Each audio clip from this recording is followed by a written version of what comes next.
Hi, this is Dan Henk, and welcome to another edition of the Skull Sessions. And today, my guest is Matthew J. Gleason. Is that right? That is correct. Okay. All right. So, why don't you talk about what you got going on? Okay, awesome. Yeah, I'm a horror indie bizarro writer. I have 8 books out right now. My most popular book is probably Cannibal Sluts 4, which is a novelette that is supposedly a sequel to a horror franchise that doesn't exist. I have a novella called When Vampires Attack, which is kind Wait, of a wait, a messy. franchise that doesn't exist? What do you mean? There's no 1 through 3, so we start with number 4. Is there a specific reason you decided it'd be like kind of clever to start at four, or is there Uh, like I wanted to kind of look at like over the top horror sequels like Jason X and just start crazy from the get go. okay? Um, and I have a novella called When Vampires Attack, which is messy, gory fun. I have kind of a dark fairy tale called Susanna and the Great Horned God, which is illustrated by Betty Rocksteady. And I have a few collections out. My Strange Phenomena 1 through 3, which is what I started publishing with, and I also have Not Safe for World and Eat Cat Food, which are two of my bizarro horror collections that I've had a lot of fun with. Uh, Not Safe for World has a story about a demon vulture that lives on cum, and Eat Cat Food opens up with a story about a little girl befriending the ghost of a T Rex to fight her mom's neo Nazi boyfriend. Um, do you stick with one publisher? Do you have multiple publishers? What do you have going on? I usually publish by myself. Typically, a lot of times I'll go through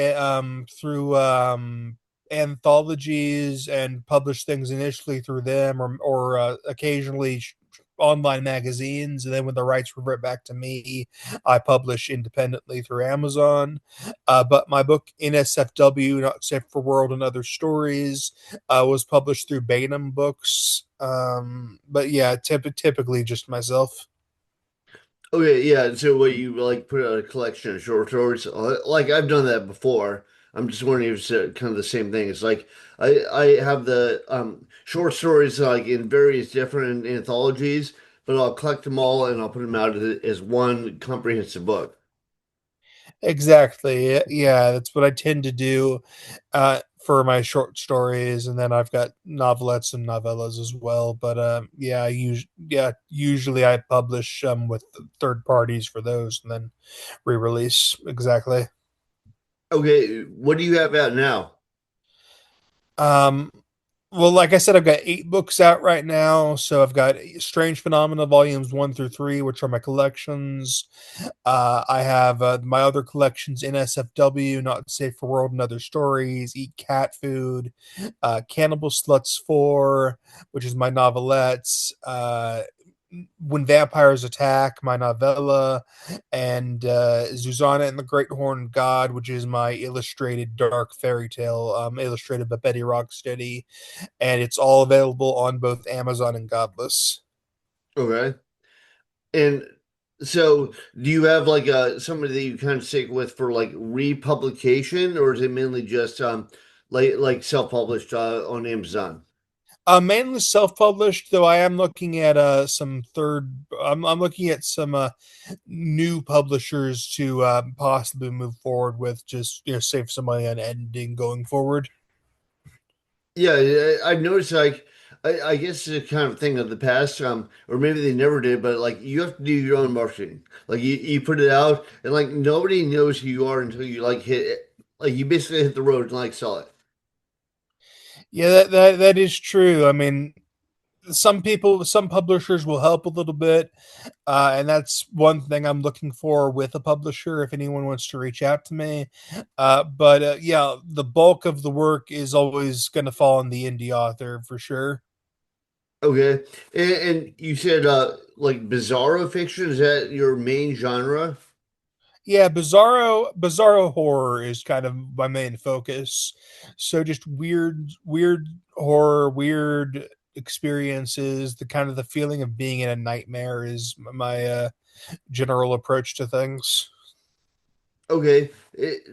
So is there a specific audience that you try and hit? Like if you say, hey, if you like this author, you like this author, or maybe if there's a website or something like where would Yeah, you I think go? if you like Carlton Mellick and Judah the Sonnets, and you like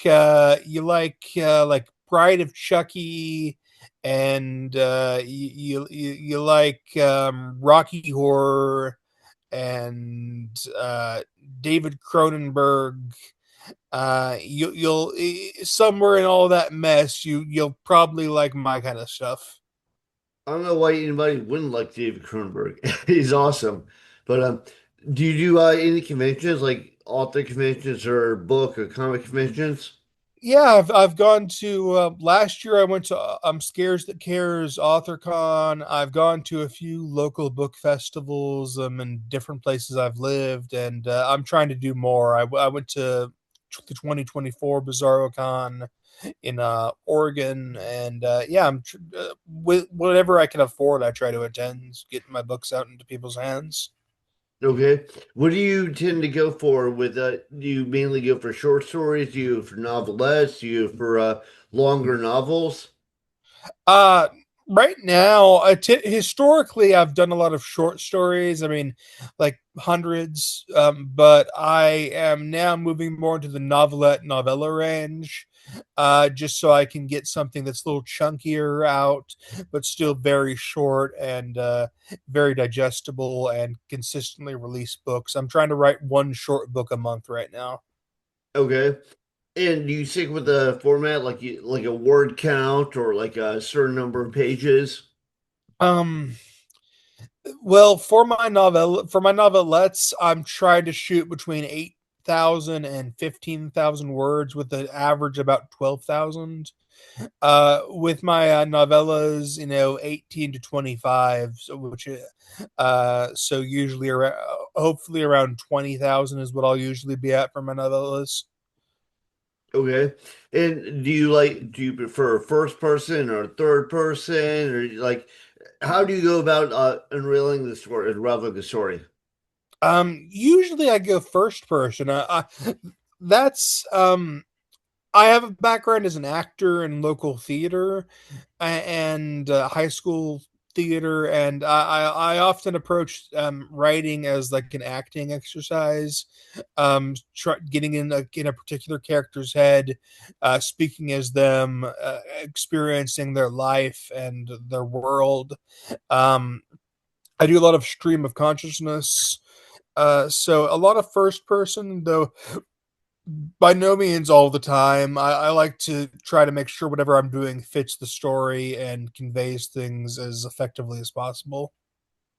Okay, I know that like every genre tends to cover like a wide like swath. So like you say, oh well, it's horror, it's splatterpunk, but yeah, splatterpunk can vary dramatically. So is there like kind of a focal theme that you go for?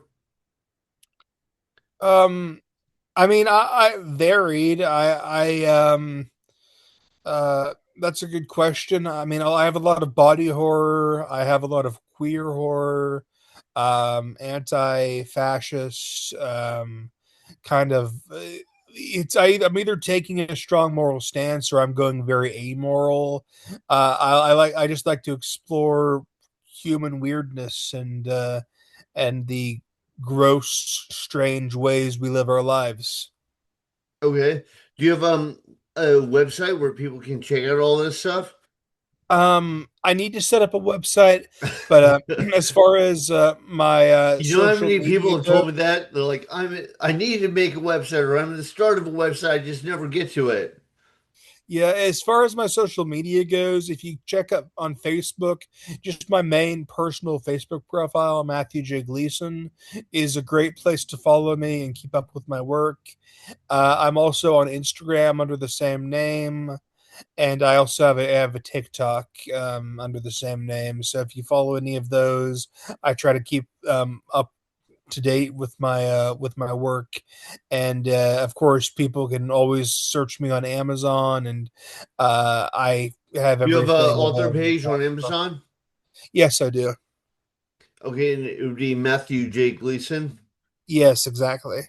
And do you have pretty much all of your books on Amazon? Yeah, all my books are on Amazon, as well as Godless. Okay. And are they available in audio? Are they available in Kindle? Or are they just available in paper? Like you tell me. Uh, right now, When Vampires Attack and Strange Phenomena Volume 1 are available as audiobooks as well as Kindle and paperback. Everything else is available in paperback and Kindle. But Cannibal Sluts 4 has an audiobook that's been created, and I'm working on releasing that right now. Okay. But so the best way to see you would be like on your social media. Yeah, Facebook is honestly, I know that makes me sound like I'm an 80-year-old person, but Facebook is probably the best way to keep up with me. That's where I have the most success with publicity. It, I think it would like more date you if you said MySpace. You got to go to my MySpace page because I think a lot of people don't even know what MySpace is anymore. Uh, But so you said you go for like more of a bizarre approach. Is it bizarre with like a little bit of like gore mix in? Is it kind of like 'cause there's horror that's like kind of psychological horror, like the Changeling. There's more like in your face, like Art the Clown. I try to mix it up. I mean, I have dicks getting bit off. I have people drowning in haunted piss. Uh, I have people coming maggots, all kinds of stuff. But I don't try to limit myself to one realm of extremity or experience. But lately I've been going louder with my stuff, trying to get some eyes on my work. I have a book that's going to come out in the next couple months called The Piss, which is about haunted piss. And You can kind of see the direction I'm more working in right now. But I do have a fairy tale out called Zuzana and the Great Horned God, which is a lot quieter and more cozy. So I try to have a little bit of something for everyone, even if I'm primarily working in one ballpark. Have you seen the movies Rubber or Black Sheep? I haven't. Is Rubber the one about the wheel? The Killer Tire, yeah. Yeah, I need to see that. I've heard good things about that. I hear very like mixed reviews. Like some people are kind of like 'cause it's obviously more on the bizarro horror side. So Yeah. some people are really into that, and some people are like, it's just a fucking tire. But yeah, it's like it's how you take it. Kind of like Killer Clowns from Outer Space. It's like how you take it. I'd love Killer Clowns from Outer Space for sure. um, you should definitely see Black Sheep too. It's like I think it's from like New Zealand, but Yeah, that's the director of why am I missing the director's name? Peter Jackson. Yeah, Peter Jackson did that one. I don't know if Jackson did that one. I mean, Jackson's done some classics, but I don't know if he did that one. But I thought he did one on sheep. it Uh, definitely feels like it could be one of his films. yeah, he did Black Sheep. Oh, I did just he? googled it. Okay, yeah. Well, you should definitely check it out.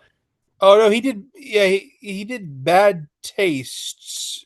Oh yeah, which is amazing. Yeah. No, okay, I don't know why I was saying Black Sheep for a second. Anyway, but yeah, I'm always up for new weird horror, so I'll definitely add those to my list. Well, it feels like it could be directed by him. Like it kind of has that style to it, like that kind of like slightly like Sam Raimi, like a little bit of horror, a little bit of comedy, a little bit of like just outrageousness mix. Is that that's kind of what you go for, like a little bit of horror, a little bit of outrageousness, a little bit of weirdness?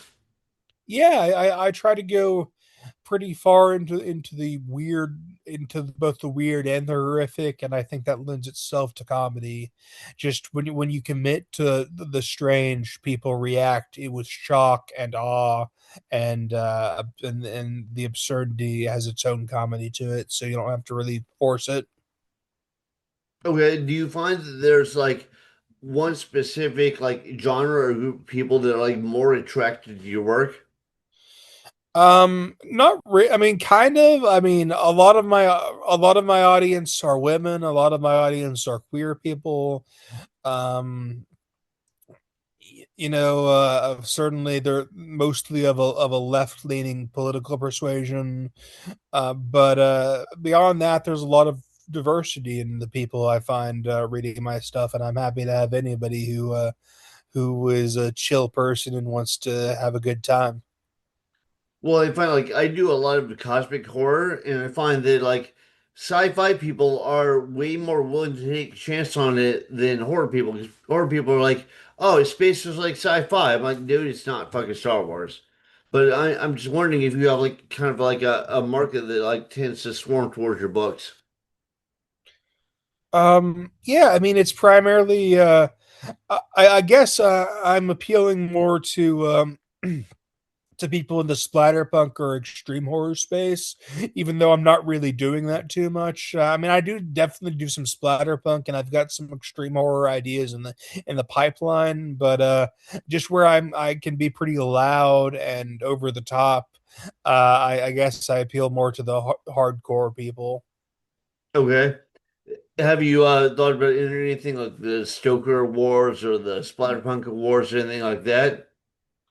Have I thought about them? You said. Yeah, like entering any of your work there.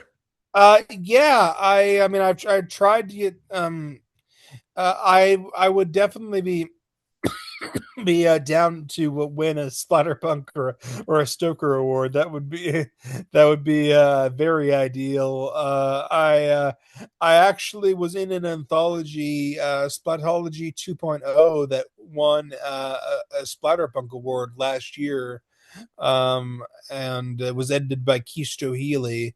But Yeah, yeah, I'd love to win something, but yeah, what's most important to me is selling books and getting readers, and if that would help out with that, then that would be a wonderful.